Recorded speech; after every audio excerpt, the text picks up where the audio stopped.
12 సంవత్సరముల తర్వాత మిథున రాశిలో దేవగురు బృహస్పతి సంచారం చేయడం ఒక రకమైన యోగదాయకం. రాశిలో దేవగురు బృహస్పతి సంచారం చేయనప్పుడు విద్య, ఉద్యోగము, ఆధ్యాత్మికత, సత్ప్రవర్తన, సూర్య నమస్కారాలు, దానము, ధర్మము అనేటువంటి ఆధ్యాత్మిక చింతన, తీర్థయాత్రలు, సేవారంగ కార్యక్రమాల్లో పాల్గొనాలని మీ కోరిక నెరవేరబోతుంది.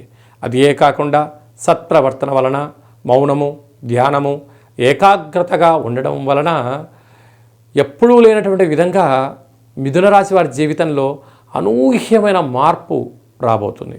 కనుక మిథున రాశి వారు తప్పకుండా ప్రతి సోమవారం పూట పసుపు నీటితో మహాదేవుడికి అభిషేకం చేసుకోవడం, ప్రతి గురువారం రోజున శ్రీ మేధా దక్షిణామూర్తి స్వామి యొక్క స్తోత్రాన్ని వినడం, దత్తాత్రేయ స్వామి వారి యొక్క దర్శనం, అలాగనే పసుపు రంగు కలిగినటువంటి పదార్థములను, వస్త్రాలను భగవంతుడికి, గురువులకు దానం చేయడం వలన మిథున రాశి వారికి విపరీతమైన ధనపరమైన యోగం కలగబోతుందని చెప్పడంలో ఏమాత్రము సందేహం లేదు.